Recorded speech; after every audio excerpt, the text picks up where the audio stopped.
मैं ब्राह्मण परिवार से आती हूँ, बंगाली ब्राह्मण, और बहुत ज़्यादा पूजा पाठ, मतलब बंगाली लोगों, आप पता नहीं अगर आप कभी गए होंगे वेस्ट बंगाल तो आपको पता चलेगा बंगाली लोग कितना ज़्यादा कट्टर होते हैं, बंगाली लोग कितना ज़्यादा पूजा पाठ करते हैं, बहुत ज़्यादा, they are much more involve in witchcraft, जादू टोनाओं में बहुत ज़्यादा इन्वॉल्वमेंट इनका रहता है। सो ऐसे माहौल से परमेश्वर ने मुझे चुना और आज इस जगह पे खड़ा किया।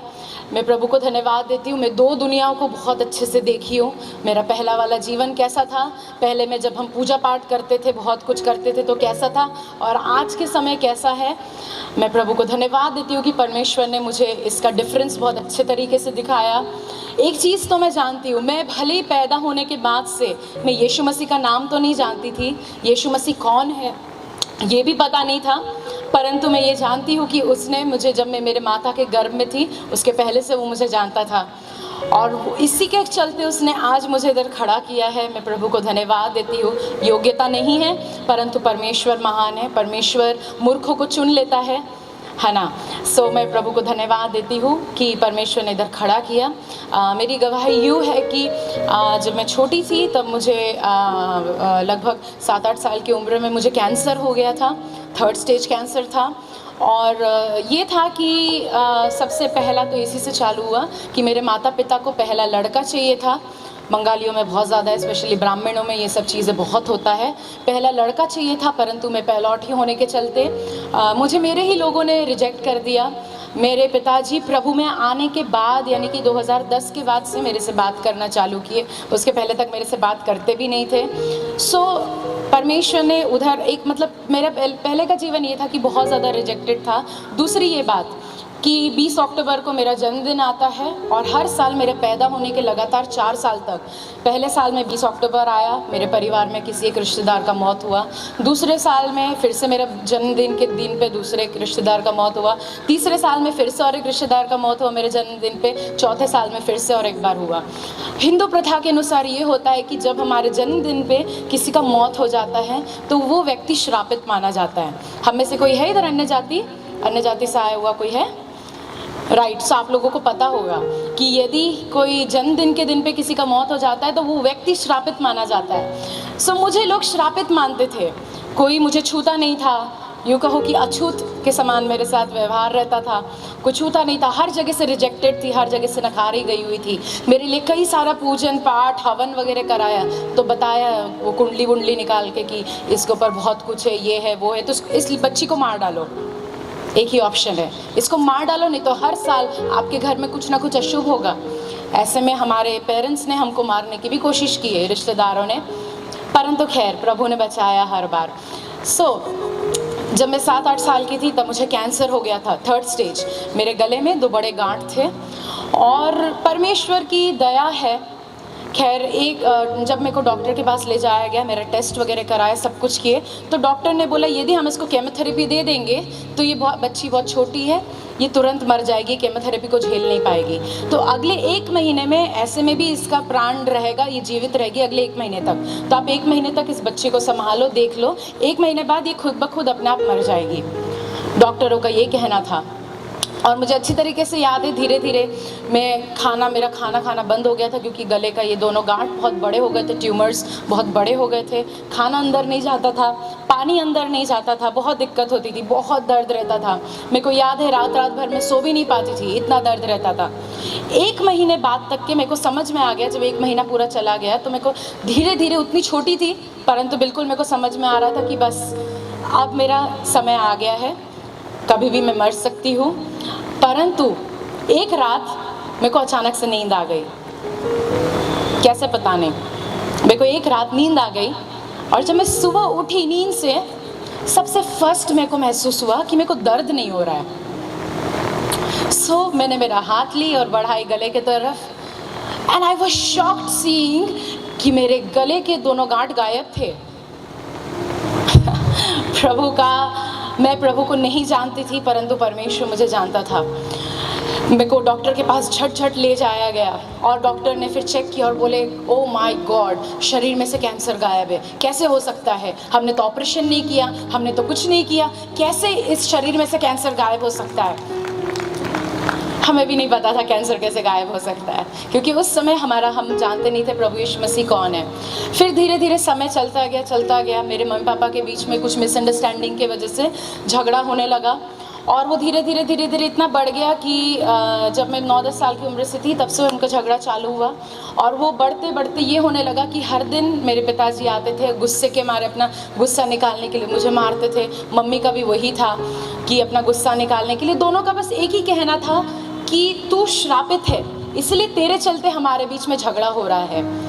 और मैं वही सोचते सोचते कि हाँ भाई मैं श्रापित हूँ, उसकी वजह से आपके बीच में झगड़ा हो रहा है। तो 9-10 साल की उम्र तक के आते आते मैं पूरे डिप्रेशन में चली गई थी, मैं निराशा में चली गई थी।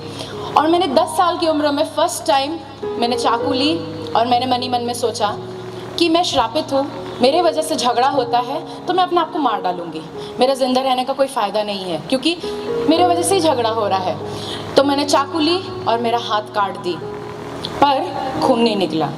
मैं सोची कैसे नहीं हो रहा है। मैंने दूसरे टाइम फिर चाकू ली और उस जगह पे ज़ोर ज़ोर से घसी, इधर ही हाथ में ज़ोर ज़ोर से घसी। घाव गहरा तो हो गया था पर खून नहीं निकल रहा था। तीसरे टाइम पे और ज़ोर से घसी, लगभग इतना अंदर तक के चला गया था। मेरे को मेरे पूरे नस वगैरह दिख रहे थे उसमें, परंतु खून आके इधर जम गया था, वो बाहर नहीं आ रहा था। मैं सोच रही थी कैसे हो सकता है, ऐसा लग रहा था मानो कि किसी ने खून को उधर रोक दिया, वो बाहर नहीं आ रहा था। मैं सोची इससे काम नहीं हो रहा है। मैं गई और मैं उसके बाद थोड़े दिन बाद मैं चूहे मारने वाली दवाई खा गई। फिर भी रैट किल पॉइजन खाने से मुझे कुछ नहीं हुआ, कुछ असर नहीं पड़ा। उसके थोड़े दिन बाद फिर मैंने कीटनाशक दवाई या पेस्टिसाइड में पी गई, फिर भी उससे मुझे कुछ नहीं हुआ। मैं सोचते रह गई ये हो क्या रहा है मेरे साथ। फिर मैं गाड़ियों के सामने जाने लग गई, गाड़ियाँ भी मुझे पता नहीं कैसे ना कैसे बचा के निकल जाती थी। फिर फाइनली 13 साल की उम्र में मैंने मेरा लास्ट सुसाइड अटेम्प्ट की। और उस समय ये होता था कि हर रात को मेरे मम्मी पापा झगड़ा करके मेरे को बाहर निकाल देते थे। रात को 1 बजे, 2 बजे, 3 बजे, कभी भी मेरे को बाहर निकाल देते थे झगड़ा करके। और हमारा घर 3 मंजिले का बना हुआ है। तो मैंने बोला इससे नहीं मरी, उससे नहीं मरी, हर चीज़ ट्राई कर ली, नहीं मर रही हो। अब फाइनली मेरा घर 3 मंजिले का है, तीसरे मंजिले पे जाऊंगी आज और सीधा छलांग मारूंगी, अब तो कोई बचा नहीं सकता। उसके बाद रात को 1-1:30 बजे करीबन फिर से झगड़ा के बाद मेरे को से बाहर निकाल दिए। मैंने बोला right, this is the right time, अब मैं लगाऊंगी छलांग, अब तो कोई मेरे को बचा नहीं सकता, मेरे को मरना है मतलब मरना है। मेरे अंदर एक भूत सवार हो गया था कि मेरे को मरना है करके। फाइनली मैं छत पे गई और मैं उस बालकनी पे चढ़ी, उस दीवार पे मैं चढ़ी, मैं रो रही थी और मैं बोली कि बस ये आखिरी है, मैं इस दुनिया को आखिरी बार देख रही हूँ, इन पेड़ पौधों को आखिरी बार देख रही हूँ। एंड उतना ही सोच से साथ मैंने तीसरे मंजिले से मैंने छलांग मारी नीचे। एंड सच में एक मेरा पर्सनल एक्सपीरियंस बोलूँ उसमें, ऐसे करके वुश करके जो एकदम हिट होता है ना शरीर, एकदम ऐसे नीचे जाते जाते जाते जाते ग्राउंड में मेरे हिसाब से बस थोड़ा सा ही स्पेस बाकी था। बस मेरे को जो हिट करना था, जो मेरे को धरती पे हिट करना था, उसके थोड़े से इतने ऊपर तक के आके ऐसे फुश करके किसी ने मेरे को मेरे कमर से 2 हाथ मेरे को महसूस हुए, जो 2 हाथों ने मुझे उस ग्राउंड पे हिट करने से पहले ही पकड़ लिया। मैं हवा में तैर रही थी उस समय। Can you imagine?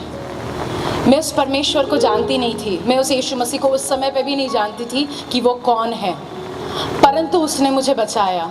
2 हाथ ने मुझे कमर से पकड़ लिया और उस धरती को हिट करने से पहले मुझे बचा लिया और मुझे सुरक्षित नीचे पहुंचा दिया वो दोनों हाथों ने। मैं बहुत ज़्यादा डर गई क्योंकि मेरे हिसाब से वो कोई भूत प्रेत था, क्योंकि तब तक के मुझे कोई यीशु मसीह कौन है मेरे को पता नहीं था।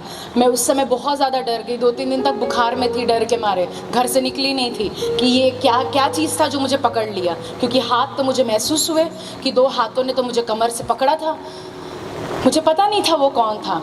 खैर उसके बाद बहुत समय और चला गया। 2009 फिर से 19 अक्टूबर, हर साल मेरे घर में 15 अक्टूबर से लेके 25 अक्टूबर तक के, यानी कि मेरे बर्थडे के 5 दिन पहले से बर्थडे के बाद 5 दिन बाद तक के, हर साल घर में कुछ ना कुछ अशुभ घटता था, कुछ ना कुछ बुरा होता था। ठीक 19 अक्टूबर 2009 को मेरे माता पिता का डिवोर्स होना था और डिवोर्स में ये तय किया गया था कि हम 2 बहनें हैं, मैं बड़ी वाली हूँ, मैं पापा के साथ जाने वाली थी, छोटी वाली मम्मी के साथ जाने वाली थी। और 19 अक्टूबर को हम भुसावल में रहते, मैं महाराष्ट्र से हूँ, हम भुसावल में रहते हैं और भुसावल से उनको जाना था जलगांव। जलगांव में उनको कोर्ट में जाना था और अपने डाइवोर्स पेपर पे दोनों को साइन करना था। सब प्रोसेस हो गया था, सब कुछ हो गया था, बस एक ही बाकी था कि उन दोनों को जाके साइन करना है। उन लोग सुबह जब उन लोग निकले भी, उन लोग तब हमने नया नया स्कूटी ख़रीदा था, तो उन लोग दोनों स्कूटी पे बैठे, दोनों एक साथ गए। पहली बार पापा ने, जितने समय उन्होंने गाड़ी चलाया, पहली बार उन्होंने अपने लाइफ में उस दिन हेलमेट पहना था। और उन लोग गए, उन लोग जलगांव के कोर्ट में गए। कोर्ट में जाने के बाद दोनों ने अपने अपने डाइवोर्स पेपर पे साइन किए, तलाक के पेपर पे साइन किए। और जब उन लोग वापस रिटर्न आ रहे थे, आते आते एक बड़ी सी गाड़ी रोड क्रॉस करके आके मेरे माता पिता को सामने से उड़ा के चली गई। और जाने से पहले मेरे मम्मी पापा ने भी एक चीज़ कह के गया था, क्योंकि तू श्रापित है, इसलिए तेरे वजह से आज हमें डाइवोर्स देना पड़ रहा है, आज हमें एक दूसरे को तलाक देना पड़ रहा है, ये बोल के वो गए थे। परंतु आते आते मेरे को फिर न्यूज़ आया, मेरे को पता चला कि मेरे माता पिता का एक्सीडेंट हो गया है। और मेरी मम्मी कम से कम 20 फीट दूर जाके गिरी, वो झटके के मारे। और जब वो गिरी तो उनके, अगर इधर कोई मेडिकल वाले हो तो उनको पता होगा, सिर के उनके ऐसे पॉइंट पे लगा था। डॉक्टर मेरे को बता रहा था कि जो पॉइंट पे उनको लगा है, या तो ऑन स्पॉट उनका डेथ होना चाहिए था, तुरंत उन्हें मर जाना चाहिए था, नहीं है तो उनको कोमा में चले जाना चाहिए था, नहीं है तो पैरालिसिस हो जाना चाहिए था। परंतु प्रभु का धन्यवाद हो कि कुछ हुआ नहीं। डॉक्टर भी हैरान रह गए कि कुछ हुआ नहीं। सिर्फ मम्मी का जो दाहिने हाथ था वो पूरा चूरा चूरा हो गया, पूरा हड्डी बिल्कुल चूरा चूरा हो गया था। और सबसे ज़्यादा चोट मेरे पिताजी को लगा था। जब सामने से गाड़ी आके मारी तो पूरे पसली की हड्डी पूरे के पूरे टूट गए, जितने हैं अंदर पूरे टूट गए। और उसमें से 3 हड्डी लीवर के पास चला गया और लीवर को 3 तरफ से फाड़ दिया। फिर क्योंकि सामने से उनको चोट लगा था, तो जितना अतड़ी पोटा, पेट वेट सब कुछ है, स्टमक, इंटेस्टाइन्स, वो सब पीठ में चला गया और सामने पूरा चपटा हो गया। किडनी तुरंत काम करना बंद कर दी थी, क्योंकि किडनी डैमेज हो गया था। और डॉक्टर को जब उनको उठाया गया, डॉक्टर के पास ले जाया गया, तो भुसावल में बोल दिया हम ये पेशेंट को बचा नहीं सकते, आप इन्हें तुरंत बॉम्बे ले जाओ। बॉम्बे में भी जब उनको ले जाया गया भाईकिला में, उधर के रेलवे हॉस्पिटल में, तब पता चला कि महाराष्ट्र के बेस्ट 21 डॉक्टर्स की टीम बनी है। और वो 21 डॉक्टर्स में से जो लीड कर रहा था वो डॉक्टर मेरे पास आया और मेरे को एक ही बात बोला कि इस पेशेंट को हम बचा नहीं सकते, हम बस इनका जितना इधर उधर जो पेट वेट इधर उधर चला गया है, जो सब लीवर वगैरह ख़राब हो गया, उसको हम ठीक करने की कोशिश करेंगे, बस। उसके अलावा 1 भी प्रतिशत आप आशा मत रखिए कि ये बच सकते, ये बिल्कुल नहीं बचेंगे। ऐसे करके अक्टूबर में मेरे पिताजी का एक्सीडेंट हुआ और 4.5 महीने मेरे पापा आईसीयू में एडमिटेड थे। 4.5 महीने बीत गया था। उसके बीच में धीरे धीरे किडनीज टोटली काम करना बंद कर दिया था, लंग्स में पानी जम गया था, सेप्टिसेमिया हो गया था, पैंक्रिया ख़राब हो गया, पैंक्रियाटाइटिस हो गया था, ब्रेन छोड़ के बाकी जितना पूरा बॉडी था सब कुछ डैमेज हो चुका था। सो डॉक्टर ने बोला, एक दिन डॉक्टर ने 72 आवर्स दिया था, 72 घंटे दिए थे सर्वाइव करने के लिए। 72 घंटे कैसे न कैसे उन्होंने काट लिया। एक बार 48 घंटे 48 आवर्स दिया था सर्वाइव करने के लिए, वो भी उनको कैसे न कैसे वेंटिलेटर पर चढ़ के उनका हो गया। जिस दिन मेरे पिताजी को 24 घंटे दिया था बचने के लिए, उस दिन 4.5 महीने हो चुके थे आईसीयू में। फरवरी की बात है, फरवरी 2010 में मेरे पिताजी को उस दिन दिया गया था 24 घंटे बचने के लिए। सुबह सुबह वो डॉक्टर आए और बोलने लगे अपने पूरे रिश्तेदार को बुला लो, क्योंकि आज रात तक के ये कुछ कैसे भी हो जाए, आज रात तक के ये बचेंगे नहीं, क्योंकि हम वेंटिलेटर पे तो चढ़ा दे रहे हैं, परंतु ऑक्सीजन लेवल, मेडिकल वाले समझ सकते हैं, ऑक्सीजन लेवल गिर रहा है धीरे धीरे, इसलिए ये बंदा रात तक के नहीं बच सकता, ये पेशेंट ज़िंदा नहीं रहेगा। तो हमने हमारे सारे रिश्तेदारों को बुला लिए। दोपहर की बात है, अगर आप लोगों का आइडिया हो, आईसीयू में किसी को जाने नहीं देते हैं, कोई भी एक रिश्तेदार अंदर जा सकता है। और बाईकिला में एक प्रोसेस था कि उधर के आईसीयू में अगर आपको अंदर जाना है तो आपको पहले उधर सामने एक सिक्योरिटी वाला बैठा रहेगा, उसके बुक में आपको एंट्री करना पड़ेगा टाइम और नाम के साथ, और फिर आपको अंदर जाने मिलेगा। बाहर आते टाइम फिर से आपको नाम वगैरह एंट्री करके फिर से बाहर आपको आना पड़ेगा। दोपहर की करीबन बात है, मैं और मेरी मम्मी पापा वेंटिलेटर पे थे और मम्मी एक पार बैठी हुई थी, मैं एक पार बैठी हुई थी। तब डॉक्टर्स का राउंड चल रहा था, 2 नर्सेस आईसीयू के अंदर थे। अचानक से एक लंबा सा हट्टा कट्टा आदमी, डार्क कॉम्प्लेक्शन था, हल्का सावला सावला था और लंबा सा आदमी था, मोटा सा था, वो हेल्दी था। वो अंदर आया और अंदर आके ठीक मेरे बाजू में आके बैठ गया। और जैसे ही वो आके बैठा, वो बच्चों के तरह फाड़ फाड़ के रोने लगा। वो बहुत ज़्यादा ज़ोर से रोने लगा।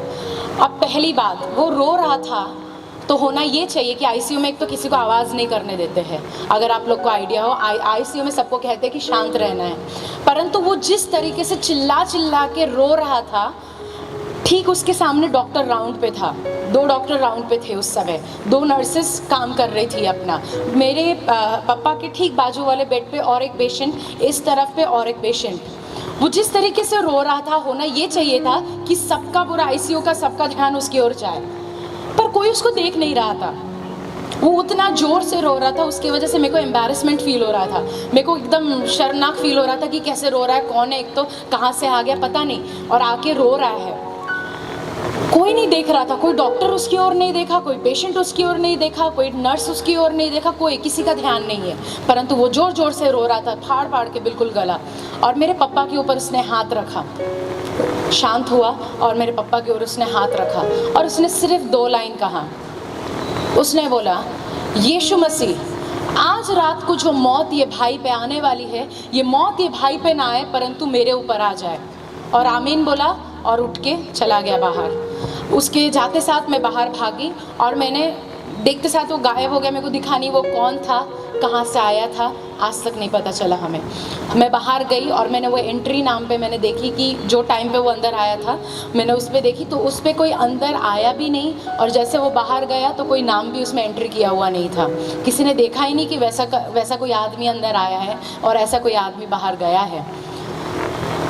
उसने जो बोल के गया, पहली बात तो हमारे लिए ये था कि यार आज के दिन पे कोई बोलेगा नहीं कि तू मत मर, तेरे जगह पे मैं मर जाता हूँ।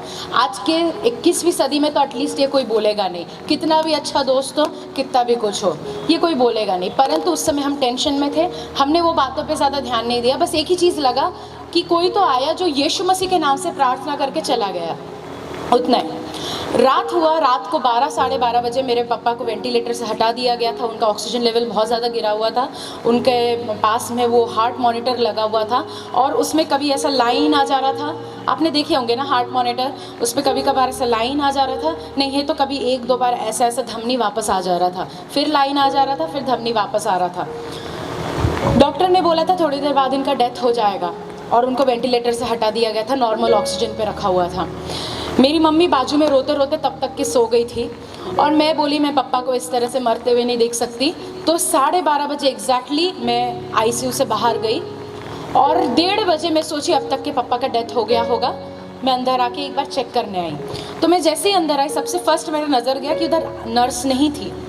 फिर मैं इधर मुड़ी तो मैं मेरे पापा को देखी कि वो उठ के बैठे हुए थे और मेरी मम्मी को जगा रहे थे। तो मेरे लिए शॉकिंग था, जो व्यक्ति 4.5 महीने पड़े रहा बिस्तर पे, जो most of the time unconscious रहता था, उनके गले में गड्ढा किया हुआ था क्योंकि उनको खाना वगैरह गड्ढे से खिलाया जाता था, और वो व्यक्ति उठ के बैठा हुआ है और मेरी मम्मी को जगा रहा है। तो मैं भागते भागते गई मेरे पापा के पास। मेरे पापा ने अपना गले का ये गड्ढा पकड़ा और बात करने लगे और बोलने लगे, डरे हुए थे और वो बोलने लगे क्या मैं ज़िंदा हूँ, मैं आईसीयू में ही हूँ क्या, मेरा ऑक्सीजन चालू हुआ क्या, सब कुछ ठीक तो है ना। तो मेरी मम्मी बोलने लगी, मम्मी भी देख के शॉक, मम्मी उठ के बोली कि हाँ आप बिल्कुल ठीक हो, क्या हो गया आपको बताओ। तब मेरे पापा ने एक ऐसी घटना बोली जो हमें भी सोचने के लिए बहुत हैरान कर दिया। पापा ने कहा कि उनको ऐसा लगा जैसे कि उनका सांस बंद हो गया पूरी तरीके से और उनका शरीर का जो दर्द था, जितना सब दर्द था वो बाहर निकल गया। पापा ने आँख खोल के देखा तो वो आईसीयू में नहीं थे, परंतु एक बहुत अंधेरी जगह में आ गए थे। बहुत अंधेरा था, हर हल्का हल्का बैंगनी लाइट, पर्पल कलर का लाइट उनको हर जगह दिख रहा था। फिर धीरे धीरे उनको ना गर्मी लगने लगा। वो गरम इतना ज़्यादा बढ़ते गया, फाइनली वो चिल्ला के उठे एकदम ज़ोर से और उनको लगा कि कोई उनको गरम तेल के अंदर डाल के उनको फ्राई कर रहा हो, इतना ज़्यादा गरम। उनको समझ में नहीं आ रहा था क्या हो रहा था, तो वो चिल्लाने लगे, बचाओ बचाओ, पानी पानी करके वो चिल्लाने लगे। धीरे धीरे उनको कुछ कुछ दिखने लगा और लोगों का आवाज़ आने लगा। अब ये लोगों में वो बता रहे थे, आदमी औरत, जवान लड़के लड़कियां, बच्चे, बूढ़ा बूढ़ी, सब लोग थे और हर एक प्रकार के भाषा के लोग थे। उधर अमेरिकन्स थे, जर्मनीज थे, चाइनीज़ थे, इंडियंस थे, हर प्रकार के उनको उधर पीपल ट्राइब्स दिखे, उनको ग्रुप दिखे कि इन लोग अपनी अपनी भाषा में बचाओ बचाओ चिल्ला रहे। फिर उन्होंने और धीरे से देखा, उनको और अच्छे से दिखने लगा कि अजीबो प्रकार के प्राणियाँ घूम रहे हैं। एंड वो प्राणी ऐसे थे कि आधा सांप, आधा बैल, आधा गोट, आधा मेमना, आधा कुछ तो था। बहुत अजीब अजीब प्रकार के प्राणी लोग घूम रहे थे। और जो ये इंसान लोग थे, ये एक सांप, वो बताया कि एक ऐसा सांप था जिसके ऊपर ऐसे बड़े बड़े कांटे थे पीठ के ऊपर। वो एक लेडी के अंदर घुसा नीचे से और फाड़ते फाड़ते पूरा शरीर को फाड़ते फाड़ते से मुंह से बाहर निकला। पर पापा ने ये देखा कि वो फाड़ के ज़रूर निकला, ये लेडी बहुत चिल्लाई, बहुत तड़पी, लेकिन फिर उसका शरीर वापस वैसा बन गया, वापस ठीक हो गया। फिर से और एक बार ऐसा निकला। ऐसे करके कई अजीब अजीब प्रकार के प्राणी थे जो हाथ काट रहे, पैर काट रहे, जीभ को काट के निकाल दे रहे बाहर, जो ऐसे बड़े बड़े क्या बोलते हैं, कीड़े थे जो पूरे शरीर को खा रहा था, परंतु फिर भी नया मांस आ जा रहा था। हाथ काट दे रहे थे, फिर भी नया हाथ आ जा रहा था। अनएंडिंग टॉर्चर जो कभी ख़त्म नहीं हो सकता है। कि ऐसा टॉर्चर मेरे पिताजी को दिख रहा था और वो समझ नहीं पा रहे थे ये क्या है, क्योंकि हमारे इसमें हमको कोई पता ही नहीं कि नर्क करके कोई चीज़ होता है करके। उनको पता ही नहीं कि वो पहुंच किधर गए थे और ऐसा कैसा चीज़ सामने था, ऐसे कैसे अजीबो प्रकार के प्राणियाँ थे जो आके इतना टॉर्चर कर रहा था। मेरे पिताजी की ओर ऐसे दो प्राणी आए, मेरे पिताजी की ओर ऐसे दो प्राणी आए और वो दो प्राणी आकर ज़ोर ज़ोर से हंसने लगे और मेरे पिताजी को बोलने लगे हंसते हंसते, तुझे क्या लगता है, तू जो दुनिया में पाप करके आया है, क्या हमें किसी को कुछ पता नहीं है? हमारे पास तेरा फुल रिकॉर्ड है, हमें यहाँ सबको सब कुछ पता है।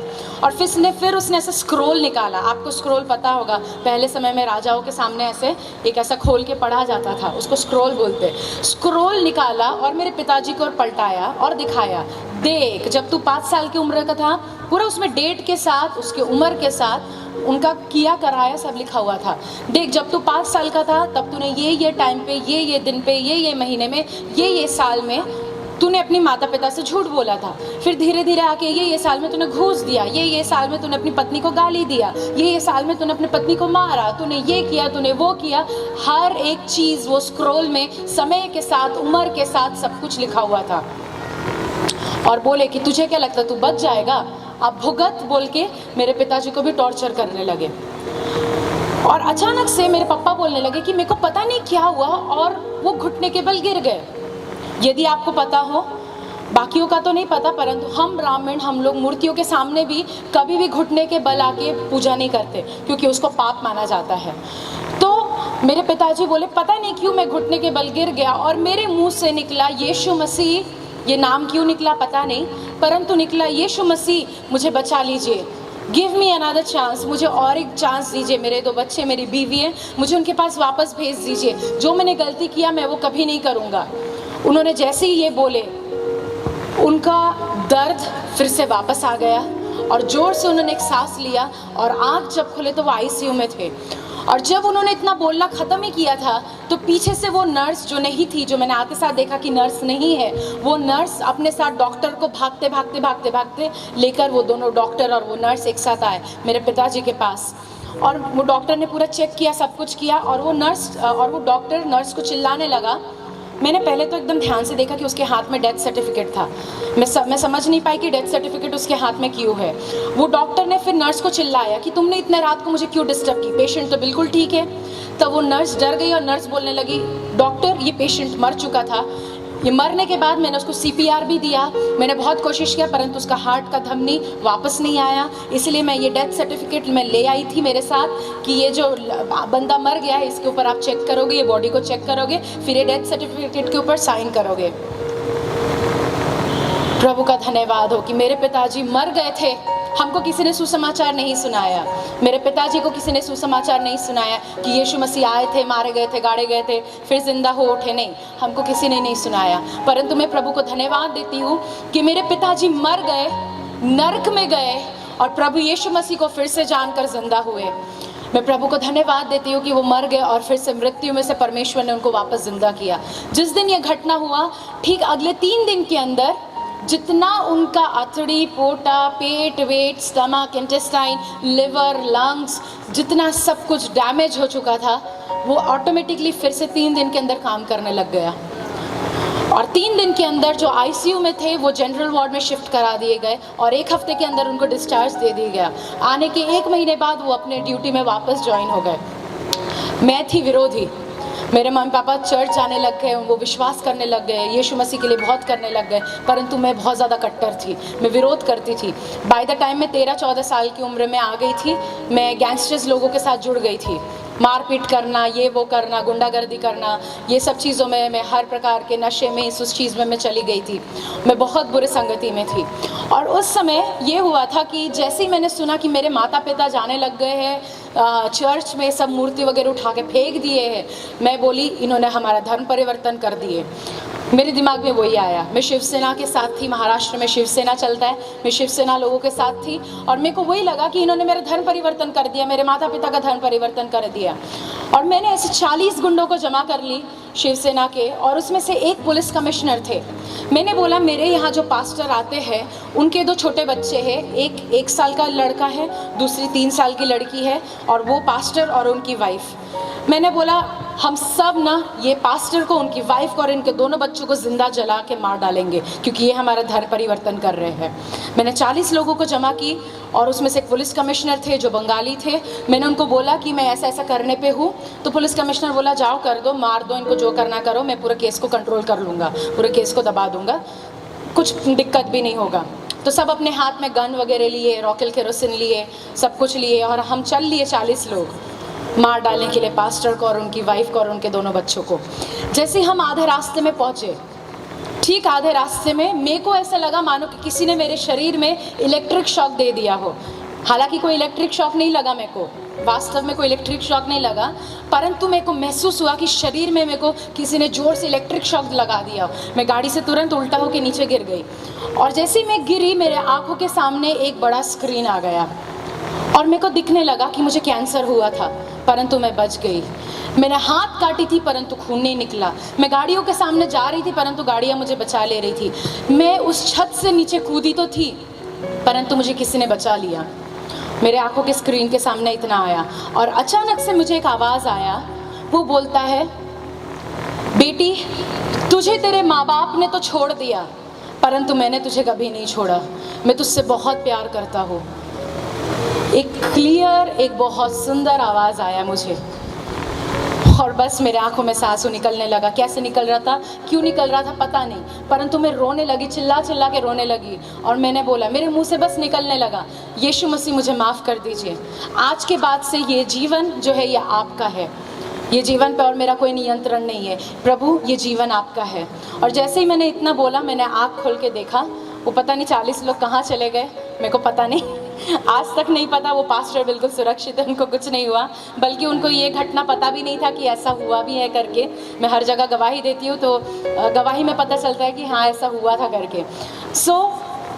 2011 अगेन 20-21 अक्टूबर में मैंने मेरा जीवन प्रभु को दी और उस दिन के बाद से मैं एक चीज़ जान गई, मैंने बहुत कुछ किया, बहुत जादू टोना की, बहुत कुछ की, परंतु हर जगह मेरे को फेलियर हाथ में लगा। कभी मैं कुछ चीज़ में सफल नहीं हो पाई।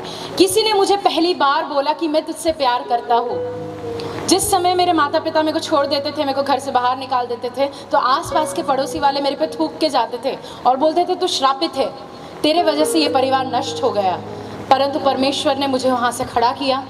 परमेश्वर ने मुझे एक बहुत अच्छे परिवार में जोड़ा जिसका मैं तो योग्यता रखती नहीं थी और मैं प्रभु को धन्यवाद देती हूँ कि परमेश्वर ने मुझे एक बहुत अच्छे परिवार के साथ जोड़ा। आज मेरा पूरा जीवन सेवा में जाता है, हर जगह जाते हम सेवा करते हैं। कई चिन्ह चमत्कार, चंगाई चमत्कार, चिन्ह चमत्कार होता है। हमने बताया पिछले अक्टूबर में 2018 अक्टूबर में हमारे कलीसिया के एक भाई मर गए थे।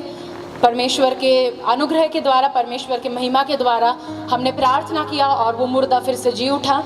और मैं परमेश्वर को धन्यवाद देती हूँ कि प्रभु ऐसे जगह पे इस्तेमाल करता है। प्रभु आज पूरे भारतवर्ष में ले जाता है।